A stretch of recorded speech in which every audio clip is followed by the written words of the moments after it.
आज के लेक्चर के बारे में बात करते हैं। हमारे सब्जेक्ट का नाम चल रहा है डेटाबेस सिस्टम और आज हमारा लेक्चर नंबर 5 है जो 1.5 आवर्स का होगा। आज के दिन हम बात करेंगे कि आज तक हम लोगों ने डेटाबेस मैनेजमेंट सिस्टम पढ़ा है। डेटाबेस मैनेजमेंट सिस्टम क्या चीज़ होती है, कैसा मैनेजमेंट सिस्टम होता है जो डेटाबेस और डेटाबेस से रेलिवेंट जितनी भी क्वेरीज होती हैं उसको सॉल्व करने के लिए इस्तेमाल होता है। डेटाबेस को हैंडल करने के लिए डाटा किस तरह डेटाबेस के अंदर आएगा वो डेटाबेस मैनेजमेंट सिस्टम के अंदर आता है। अब सवाल ये आता है कि हम डेटाबेस मैनेजमेंट सिस्टम पढ़ने जा रहे हैं, हमें सब्जेक्ट पढ़ने लगे हैं, तो obviously there is some sort of a benefit कि हम डेटाबेस मैनेजमेंट सिस्टम पढ़ें। तो इसके एडवांटेजेस क्या क्या हैं? पहला एडवांटेज है कंट्रोल ऑफ डाटा रिडंडेंसी। ठीक है, मिसाल के तौर पर एक कॉलेज का सीएमएस है, उस कॉलेज के सीएमएस के अंदर या कॉलेज के डेटाबेस के अंदर आपके सेमेस्टर नंबर 1 के अंदर भी रिजल्ट है, 2 का भी रिजल्ट है, 3 का भी रिजल्ट है और 4 का भी रिजल्ट है। अब कौन सी चीज़ ऐसी है जो इन सारे सेमेस्टर्स के रिजल्ट के अंदर सेम होगी? नंबर 1 आपकी आईडी, नंबर 2 आपका नाम। ये वो सब चीज़ें हैं जो बहुत इम्पॉर्टेंट भी हैं और रेपिटेशन में भी आ रही हैं। जब हम डेटाबेस मैनेजमेंट सिस्टम की बात करते हैं तो इसका फ़ायदा ये होता है कि जो सी चीज़ रेपिटेशन में आ रही होती है उसको हम लोग ख़त्म कर देते हैं, और that is a reason we always use primary key. इसमें होता क्या है कि आपका नाम और आपका रजिस्ट्रेशन नंबर जो है वो अलग एक डेटाबेस का एक रिकॉर्ड अलग रख दिया जाता है और उस रिकॉर्ड को लिंक किया जाता है आपके जितने भी दूसरे रिकॉर्ड्स हैं उसके साथ। तो इसका मतलब ये कि जो आपका नाम, आपका रोल नंबर, आपका एड्रेस जो है वो हर जगह नहीं होगा, वो एक जगह होगा और जहाँ से भी चाहें हम उसको रिट्रीव कर सकते हैं। Point number 2, data consistency. Data consistent होना चाहिए और यही डेटाबेस मैनेजमेंट का फ़ायदा है। किस तरह डेटा में कंसिस्टेंसी आती है? मिसाल के तौर पर हम वही एग्जांपल लेंगे कॉलेज की सीएमएस को लेकर। मेरा कंसिस्टेंस डेटा क्या है कि मेरा रिकॉर्ड जो है वो मेरी ही फील्ड के आगे लिखा हुआ है। फॉर एग्जांपल शाहजेब का जो रिज़ल्ट है वो शाहजेब के नाम के आगे या शाहजेब की जो फील्ड है, शाहजेब का जो कॉलम है उसी में लिखा जाएगा। इसी तरह अकील का जो रिज़ल्ट है वो अकील में ही लिखा जाएगा। नंबर 1 चीज़। नंबर 2 चीज़ ये है कि जो रेलिवेंट इंफॉर्मेशन होती है वही डेटाबेस के अंदर रखी जाती है। मिसाल के तौर पर एक कॉलेज का सीएमएस है, जो भी मैं फिर आपको एग्जांपल कॉलेज के सीएमएस में दे रहा हूँ, उसके अंदर आपके घर के लोगों का रिकॉर्ड,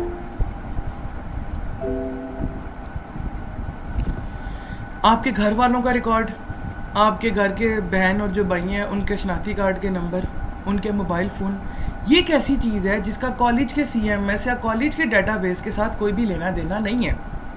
तो हम ये कहते हैं कि जो हमारा डाटा होता है वो कंसिस्टेंसी में आ जाता है, कंसिस्टेंट होता है। कंसिस्टेंट में 2 चीज़ें होती हैं, एक डाटा की रवानी और नंबर 2 डाटा की relevancy. Number 3 cheese, more information from same amount of data. फिर कॉलेज के सीएमएस की मिसाल लेंगे कि जिस तरह एक ही तरह का सेमेस्टर था, 1 फिर 2 फिर 3 फिर 4, तो हम लोगों ने क्या किया, मैंने एक क्यूरी दी, सेलेक्ट शाहजेब या select Aqeel from results where ID, उसका जो रोल नंबर जो था वो लिख दिया मैंने। तो क्यूरी क्या करेगी, वो उस सारी जगहों से डाटा उठाएगी और आकर मुझे शो कर देगी। तो ये चीज़ होती है कि बहुत सारी इंफॉर्मेशन किसी भी सेम अमाउंट ऑफ डाटा के बारे में हो, तो ये भी डेटाबेस का फ़ायदा है। थोड़ा सा आगे मूव करते हैं। Sharing of data, one of the most important thing. Sharing of data का मतलब क्या होता है कि डाटा बेस के अंदर जो डाटा है उसको शेयर करना। फिर कॉलेज की एग्जांपल लेते हैं, हमारा सीएमएस, हमारे सीएमएस के अंदर मस्ट यूनिवर्सिटी वालों ने हमारे एंड मार्क्स एंटर किए टर्मिनल के, और उन्होंने डाटाबेस क्या कर दिया आगे, या डाटा क्या कर दिया हमारे साथ शेयर कर दिया। ऑल्दो हमें वही चीज़ नज़र नहीं आती जो मस्ट यूनिवर्सिटी वालों को खुद नज़र आती है, मतलब व्यू का फ़र्क हो सकता है, लेकिन डाटा क्या चीज़ हो रही है, शेयर हो रहा है आपस में।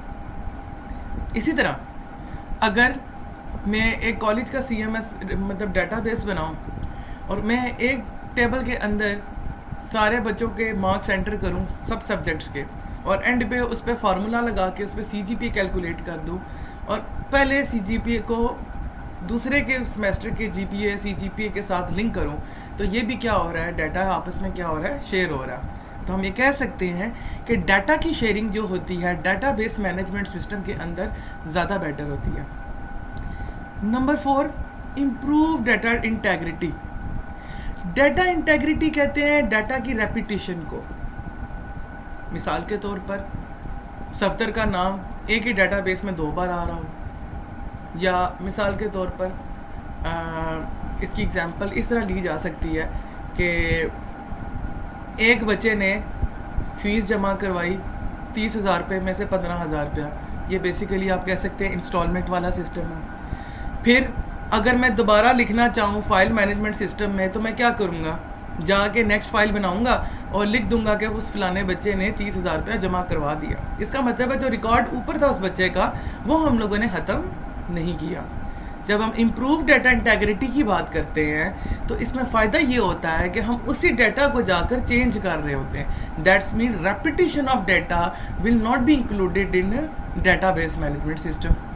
और इसीलिए कहते हैं कि जो डाटा की इंटेग्रिटी होती है या डाटा की ऑथेंटिकेशन जो होती है कि वाकई में एक वैलिड बंदे ने डाटाबेस बनाया है, वो इसमें ज़्यादा बेटर होती है।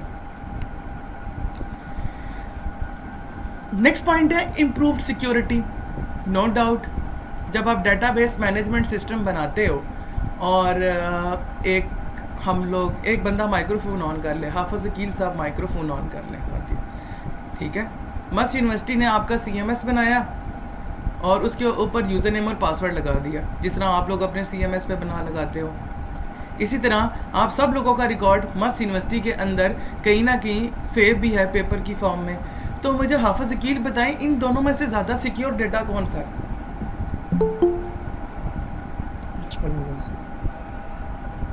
कौन सा? जो मस्त वालों के पास है। मतलब CMS वाला रिकॉर्ड जो है वो आपको लगता है कि सिक्योर नहीं होगा? क्यों है सर? वो भी नहीं बाबा, माइक्रोफोन ऑफ कर दो। तो इस सूरत में हम कहते हैं कि रिकॉर्ड आपका जो होता है या डाटा जो होता है वो क्या होता है, सिक्योर हो जाता है। क्यों? क्योंकि आप उसके ऊपर सिक्योरिटी क्रीडेंशियल्स ऐसे लगाते हो, ये सिक्योरिटी मेजरमेंट्स इस तरह की लगा डालते हो कि डाटा की जो ब्रीचमेंट होती है, डाटा का जो लीकेज होता है वो ख़त्म हो जाता है। अच्छा जी, उसके बाद है इन्फोर्समेंट ऑफ स्टैंडर्ड्स। हम इस वक्त 2 डाटाबेसेस बना रहे हैं।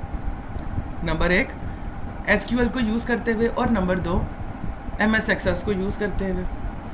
अब हमारे कॉलेज ने भी SQL को यूज़ किया है और उसी के अंदर अभी हम डाटाबेस की प्रैक्टिस कर रहे हैं, और जो हमारे कॉलेज का CMS बना हुआ है उसका डाटाबेस भी SQL में बना हुआ है। नादरा का जो डाटाबेस है सपोज करें वो भी SQL में बना हुआ है। प्राइम मिनिस्टर हाउस की जो इम्पोर्टेंट इन्फॉर्मेशन होती है उसके लिए जो डाटाबेस बनाया गया है वो भी SQL में बना हुआ है। तो दैट्स मीन आप जिस तरह मर्जी का डाटाबेस उठा लो, सबका स्टैंडर्ड एक जैसा है। तो ये क्या करता है, जब आप एडवांटेजेस में क्या आता है कि जो स्टैंडर्ड्स होते हैं उनकी इन्फोर्समेंट हो जाती है। नंबर लास्ट उसके बाद नेक्स्ट है इकोनॉमी ऑफ स्केल। ऑब्वियसली बात है, जब आप इतने अच्छे तरीके से प्रेजेंटेशन करोगे डाटा की, उसको अच्छे तरीके से व्यूज़ दोगे, तो आपकी जो इकोनॉमी का जो स्केल होगा वो ऑब्वियसली बात है कि अबव साइड जाएगा। ठीक है। उसके बाद है बैलेंस ऑफ कन्फ्लिक्टिंग रिक्वायरमेंट्स। ये क्या चीज़ होती है? सपोज करें एक सॉफ्टवेयर हाउस है, उसके अंदर एक क्लाइंट आ गया और उसने बोला कि यार मुझे अपनी कोई ऐप बनवानी है। तो उस ऑर्गेनाइजेशन के अंदर 5 लोग थे जिन्होंने रिक्वायरमेंट्स ली। एक ने लिखी, दूसरे ने लिखी, तीसरे ने लिखी, चौथे ने भी लिखी और 5वीं ने भी लिखी। हो सकता है कि जो इन्फॉर्मेशन या जो रिक्वायरमेंट एक बंदे ने लिखी है वो दूसरे ने ना लिखी हो, और ये भी चांसेस है कि कुछ रिक्वायरमेंट्स ऐसी भी होंगी जो मोस्ट सिमिलर निकल आएंगी।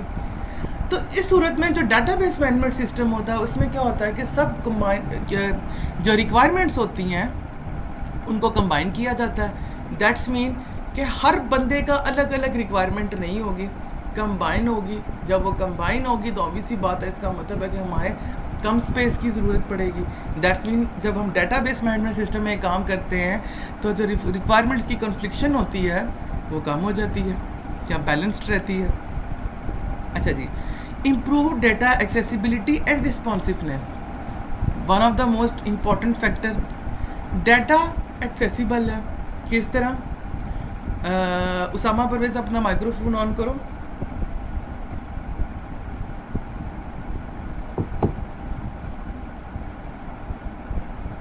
जी अच्छा।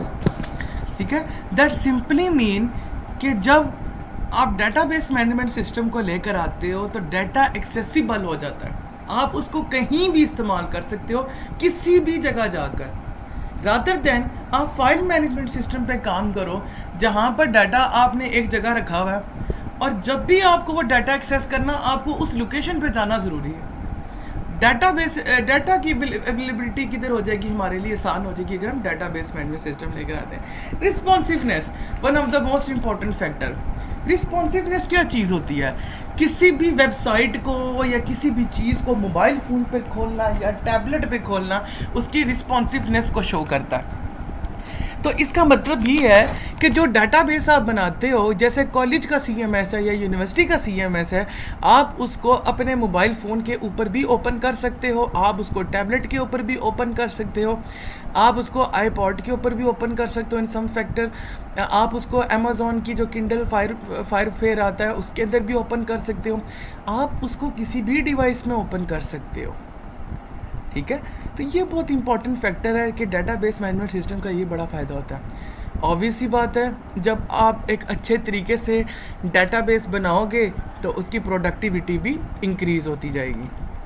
ठीक है, उसके बाद है मेंटेनेंस करना हमारे लिए बहुत आसान हो गया। हमें पता चल जाता है मसला किस जगह आया, हम उसको आराम से मेंटेन कर लेते हैं। किस तरह? क्योंकि डाटा जो है वो इंडिपेंडेंट है।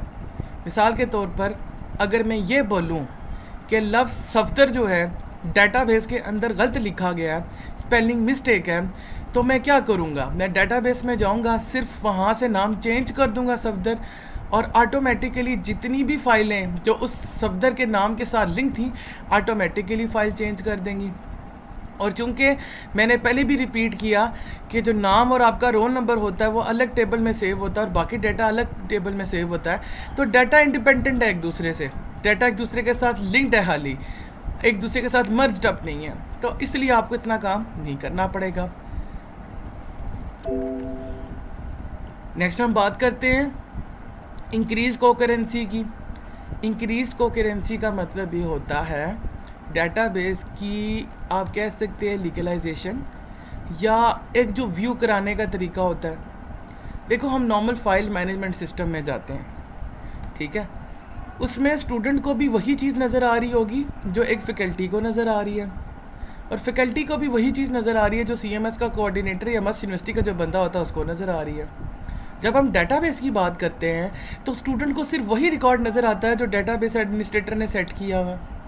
टीचर को सिर्फ वही चीज़ें, वही ऑप्शंस नज़र आते हैं जो टीचर्स के लिए सेट किए गए हैं, जबकि कोऑर्डिनेटर को कुछ एक्स्ट्रा चीज़ें भी नज़र आती हैं जो फैकल्टी या स्टूडेंट को नज़र नहीं आती।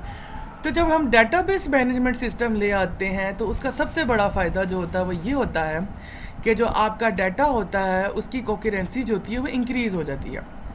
इसका मतलब ये है कि जो रेलिवेंट इन्फॉर्मेशन है आपको सिर्फ वही शो होती है। Improved backup and recovery services, very important factor. आपका एक फ़ोल्डर डिलीट हो गया, उसको रिट्रीव करना बड़ा मुश्किल काम है। किसी बिल्डिंग में आग लग गया, कागज़ जल गया, उसके अंदर से रिकॉर्ड आपका डाटा ख़त्म। जबकि जब हम डेटाबेस मैनेजमेंट सिस्टम की बात करते हैं तो एक तो हमारा ऑटोमेटिकली हम बैकअप ऑन किया होता है। बैकअप का मतलब है कि जो फाइल आप बना रहे हो उसका ऑलरेडी एक कॉपी जो है कंप्यूटर में किसी ना किसी जगह जाके या क्लाउड में कहीं ना कहीं सेव हो रही होती है। तो इसका मतलब है कि बैकअप बहुत इंप्रूव हुआ। और मिसाल के तौर पर मेरा डाटा डिलीट हो गया, मैं सिर्फ एक बटन पे क्लिक करूँगा और डाटा सारा जो बैकअप होके वापस आ जाएगा। बड़ी अच्छी मिसाल है, आप सब व्हाट्सएप यूज़ करते हो, जब आप नए फ़ोन लेते हो उसके अंदर व्हाट्सएप ऐड करते हो अपना, तो पिछले फ़ोन का जितना भी रिकॉर्ड होता है वो सारा का सारा ऑटोमेटिकली उसमें आ जाता है। वो क्या सिस्टम होता है? That is a backup and recovery services. These are the advantages of database management system. दुनिया में कोई चीज़ ऐसी नहीं है जो 100% परफेक्ट हो। That's mean there will be some disadvantages. आइए थोड़ी डिसएडवांटेजेस के बारे में बात करते हैं। Number 1, complexity. ऑब्वियसली बात है, you need a programmer, you need a database writer, you need a coder to develop a database management system. आपको डेटाबेस बनाने के लिए एक प्रोग्रामर की ज़रूरत पड़ेगी। क्यों? क्योंकि वो इतना कॉम्प्लेक्स होता है कि एक आदमी के लिए, एक नॉर्मल इंसान के लिए उसको डेवलप करना बहुत मुश्किल काम है। नंबर 2, साइज़ का इशू डाटाबेस के अंदर बहुत मैटर करता है। क्यों? क्योंकि मर्स यूनिवर्सिटी के अंदर पढ़ने वाले स्टूडेंट का अगर हम डाटाबेस देखेंगे तो वो हज़ारों में होगा। तो हम लोगों को अपना डाटाबेस जो होता है वो इस तरीके से बनाना होता है कि वो कम से कम साइज़ ले हमारे सिस्टम पे या इंटरनेट के ऊपर। मिसाल के तौर पर एक CMS बनाता हूँ जिसकी जो वेटेज है वो 1 GB है, सपोज़ करें, और मैं उसको इंटरनेट पे अपलोड करके सब लोगों को बोलता हूँ जी ये नया CMS है, आज के बाद हम इसको फॉलो करते हैं। अगर उसका साइज़ ज़्यादा है तो जाहिर सी बात है कि उसको लोड होने में टाइम लगेगा, और ये एक बहुत बड़ा मसला बन जाएगा हम लोगों के लिए। जब वेबसाइट प्रॉपरली लोड नहीं होगी तो हम इसका मतलब CMS ओपन ही नहीं कर सकेंगे। तो एक बहुत बड़ा मैस क्रिएट हो जाता है अगर साइज़ डिक्रीज ना हो। तो हम ये कह सकते हैं कि जब हम डेटाबेस बनाते हैं तो ऑटोमेटिकली जो डाटा का साइज़ होता है वो इंक्रीज़ होता रहता है, जो बेसिकली इसका एक हम डिसएडवांटेज कह सकते हैं। Cost of database management system. आप लोगों की इन्फॉर्मेशन के लिए बताता चलूँ कि ये जो कोर्स आप लोग कर रहे हैं, अगर आप इसको सीरियसली कभी पढ़ें तो जब आप SQL सीख जाएंगे, SQL इंजेक्शन सीख जाएंगे, तो उसके बाद आपको पर प्रोजेक्ट तकरीबन 60 से 70 हज़ार रुपया मतलब चार्ज करते हैं आजकल के जो डेवलपर्स हैं। क्यों? क्योंकि डेटाबेस मैनेजमेंट सिस्टम जो है वो कॉस्टली है। आपको सर्विस, यानी मिसाल के तौर पर अगर मैं एज अ क्लाइंट मुझे कोई सर्विस चाहिए तो मुझे इतने पैसे देने पड़ेंगे प्रोग्रामर को कि मुझे डेटाबेस बना कर दो। तो हम ये कह सकते हैं कि डेटाबेस मैनेजमेंट सिस्टम जो है वो कॉस्टली होता है, और ये इसका एक डिसएडवांटेज है। Number 4, additional hardware cost. No doubt एक डाटाबेस को चलाने के लिए मुझे एक अच्छा सिस्टम चाहिए। अगर उसके अंदर से स्लिप जनरेट होती है तो मुझे प्रिंटर भी चाहिए। अगर एक ऐसा डेटाबेस है जो तस्वीरों को सेव करवाता है तो उसके लिए मुझे स्कैनर भी चाहिए। एक ऐसा डेटाबेस है जिसमें मैं चाहता हूँ मेरी आवाज़ रिकॉर्ड हो तो मुझे इसके लिए माइक्रोफोन भी चाहिए। एक ऐसा डेटाबेस जिस तरह हम लोग अभी बात कर रहे हैं गूगल मीट पे, अगर इसका डेटाबेस और रिकॉर्डिंग में ऑन करूँ तो जाहिर सी बात है इसके लिए मुझे कैमरा भी चाहिए। ये सारी चीज़ें जब हम डेटाबेस मैनेजमेंट सिस्टम में आते हैं तो जाहिर सी बात है कि जो हार्डवेयर की कॉस्ट होती है वो इंक्रीज़ होना शुरू हो जाती है। Cost of conversion. मिसाल के तौर पर आज आपने एक डेटाबेस बनाया है MS एक्सेस में, लेकिन माइक्रोफोन ऑफ,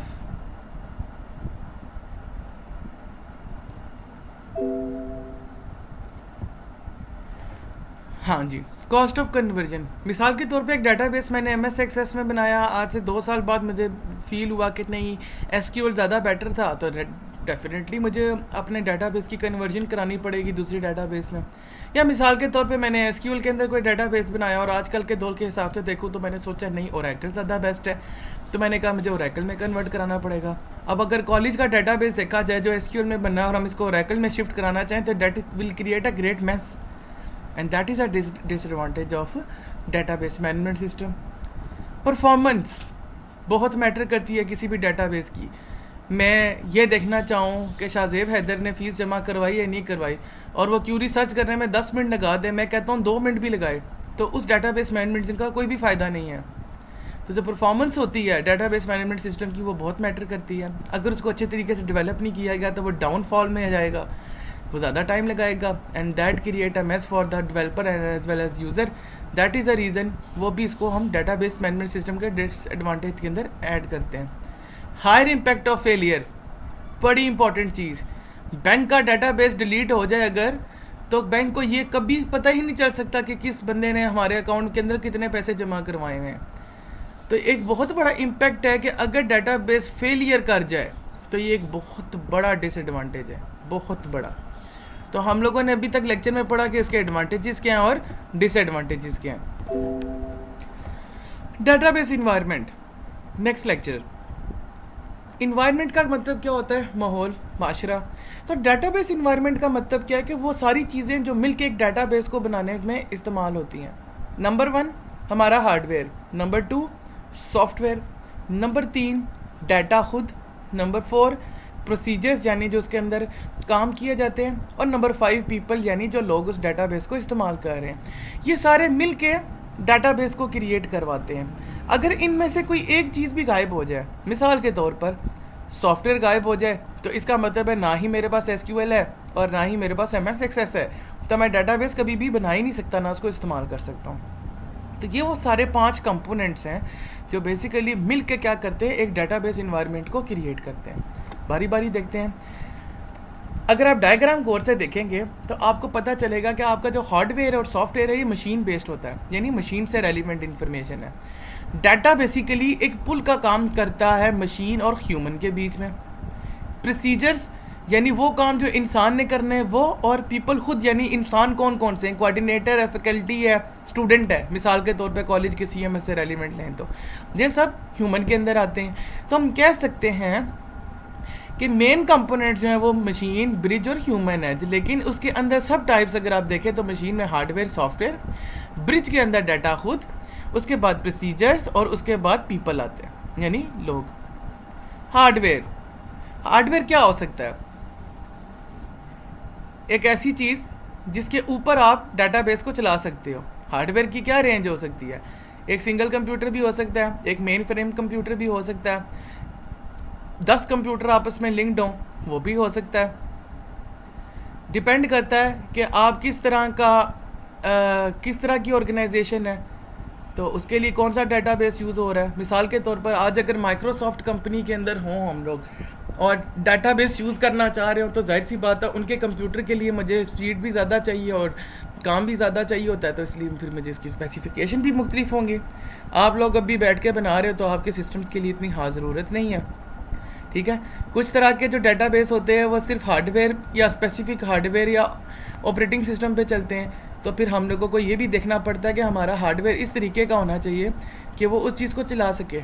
मिसाल के तौर पर अगर आप MS Access के अंदर या SQL विंडो के अंदर बना रहे हो और बाद में आपने एप्पल कंपनी के लैपटॉप के अंदर उसको चलाने की कोशिश की है तो वो आपके लिए मैस क्रिएट करेगा। तो हार्डवेयर इस तरह का होना चाहिए कि वो आपके डेटाबेस मैनेजमेंट सिस्टम को बड़े अच्छे तरीके से रन कर सके। उसके बाद कि डेटाबेस मैनेजमेंट सिस्टम जो होता है, जाहिर सी बात है कि उसको मिनिमम रिक्वायर्ड होती है मेमोरी और डिस्क रन चाहिए होती है चलाने के लिए, ठीक है। और उसके लिए आपको कॉन्फ़िगरेशन भी करनी पड़ती है, जिस तरह अभी आप लोगों ने डेटाबेस जब इंस्टॉल किए थे तो आपने भी कॉन्फ़िगरेशन की थी, और वो सारी क्या होनी चाहिए, ऐसी होनी चाहिए जो एक डेटाबेस को रन कर सकें और उसकी परफॉर्मेंस को शो करवा सके। एक सिंपली हार्डवेयर किस तरीके का हो सकता है? ये सब कंप्यूटर्स लगे हैं तो हम ये कह सकते हैं ये भी हमारा हार्डवेयर है। ये बेसिकली किसी ऑफिस के साथ लिंक्ड है तो ये भी हमारा हार्डवेयर हो सकता है। ये सारे अगर आप देखें सिस्टम तो आपस में लिंक्ड है बाय यूजिंग डेटाबेस, ये हमारा डेटाबेस पड़ा हुआ है। तो हम ये कह सकते हैं कि ये क्लाइंट हो गया, ये वेस्टर्न ऑफिस हो गया, ये नॉर्दर्न ऑफिस हो गया, ईस्टर्न ऑफिस हो गया, साउदर्न ऑफिस हो गया, ये डेटाबेस के साथ आके लिंक्ड है। तो इसके लिए हम ये साबित कर रहे हैं कि हमारा हार्डवेयर जो है, जैसे ये क्लाइंट्स की जो कंप्यूटर्स हैं या ये जो हमारा मेन ये जो चीज़ बनी हुई है ऑफिस का ये चीज़ है, या डेटाबेस का स्ट्रक्चर इटसेल्फ खुद बहुत इंपॉर्टेंट है। That's mean hardware is very important factor in database management system, ठीक है। अब ये क्या चीज़ हो सकती है, ये मिनी कंप्यूटर्स के ऊपर भी हो सकता है कि ये मिनी कंप्यूटर्स हों। एक ऐसा कंप्यूटर भी हो सकता है जो लंदन में पड़ा हो, ठीक है, जो क्या कर रहा हो, डेटाबेस मैनेजमेंट सिस्टम को चला रहा हो, जो क्या कर रहा हो कि डेटाबेस को मैनेज भी कर रहा हो और साथ साथ जो है वो उसको लोगों को व्यूज़ भी प्रोवाइड कर रहा हो। जैसे ये चीज़ लंदन में पड़ी है और कोई बंदा उसको यूज़ करना चाह रहा है पाकिस्तान से, तो ये चीज़ भी पॉसिबल है। क्यों? क्योंकि यहाँ पर भी हार्डवेयर लगा और यहाँ पर भी हार्डवेयर लगा जो आपस में लिंक्ड अप है। ये देखें, यहाँ से कम्युनिकेशन जाएगी वेस्टर्न ऑफिस, यहाँ से इधर, यहाँ से इधर, ये चीज़ वापस यहाँ से दोबारा डाटा वापस चला जाएगा, ठीक है।